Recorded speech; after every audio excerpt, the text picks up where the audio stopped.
Сәлем менің сүйікті оқырмандарым. Бүгін сіздерге өзімнің сүйікті салатымның рецептімен бөліскім келеді. Аты Тбилиси деп аталады. Мүмкін бұны жасап көргенде боларсыздар. Өте дәмді және тойымды салат.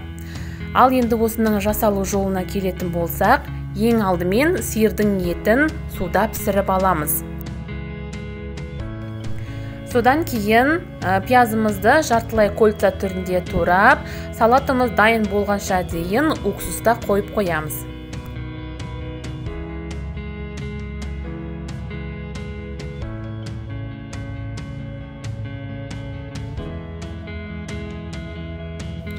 Келесі кезекте піскен етімізді соломкаға тураймыз.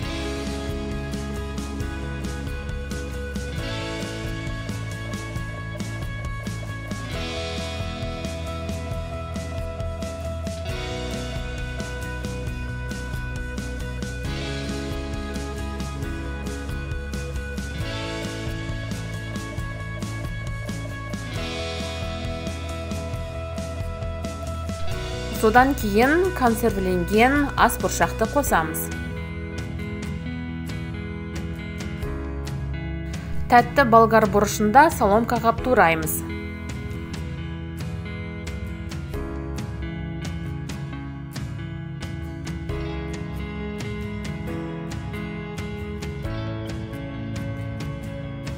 Содан кейін үстіне ұсақталған кинзаны және де уксусқа қойып қойған пиязымызды грек жаңғағын саламыз.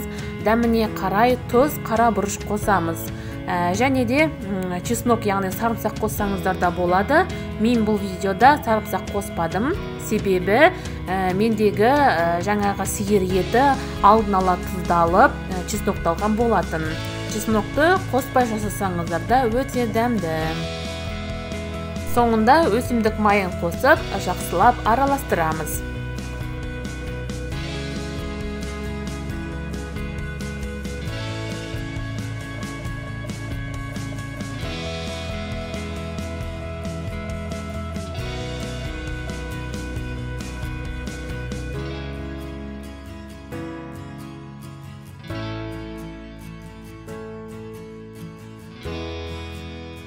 Мінекей салатымыз дайын. Сіздерге ұнайды деген сенімдемін. Міндетті түрде жасап көріңіздер. Өте тойымды және дәмді салат.